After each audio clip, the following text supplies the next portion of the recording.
ভোটুর লড়াই শুরু হইবার আগে বড় হোঁচট ঠাইল বিএনপি। নির্বাচন কমিশনের আপিল শুনানি মনোনয়ন বাতিল হল 2 প্রার্থী।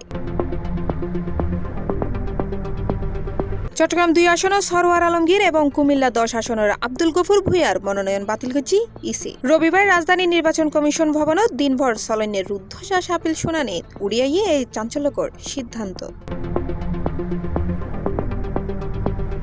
চট্টগ্রাম 2 আসনত বিএনপির আছিল সরওয়ার আলমগীর। রিটার্নিং কর্মকর্তা বাছাইয়ের শুরুতেই তার মনোনয়নপত্র বৈধ ঘোষণা করা হইল, কিন্তু হঠাৎ করেই দেখা দিল ঋণ খেলাফির অভিযোগ।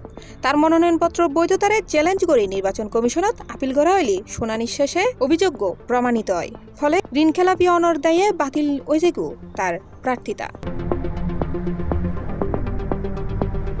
তবে চট্টগ্রামের আরেক আসনত মিললি স্বস্তির খবর। চট্টগ্রাম 4 আসনত বিএনপির আলোচিত নেতা আসলাম চৌধুরীর প্রার্থিতা বহাল রেখে নির্বাচন কমিশন তার প্রার্থিতা লই যে সংশয় আছিল কমিশনের এর আয়ুর ফলে ইয়েন হারিয়ে গু। এখনও নির্বাচনী মাঠত লড়াই করিবের সুযোগ ফার জিয়েন চট্টগ্রামের বিএনপি কর্মীদের মধ্যে নতুন করে আশা জাগাই। অন্যদিকে কুমিল্লা 10 আসনের বিএনপি প্রার্থী আব্দুল গফুর ভূঁইয়ার ক্ষেত্রে অভিযোগ আছিল আরও গুরুতর।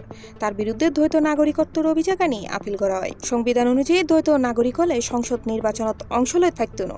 বিস্ময়কর বিষয় হল আপিল শুনানির সম্মতি এ প্রার্থী নিজেই উপস্থিত ন আছিল। ব্যাক তথ্য প্রমাণ যাচাই করে ইসি তার মনোনয়নপত্র বাতিল চূড়ান্ত সিদ্ধান্ত দেয়। রিটার্নিং কর্মকর্তার হাতে বৈধ হইয়ে নেওয়া শেষ পর্যন্ত ইসির টেবিলও তাই ঝরি পড়ল বিএনপির এই 2 প্রার্থী।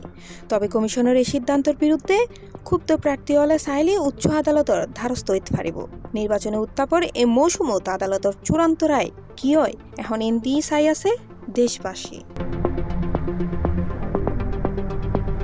C+ TV, Chittagong.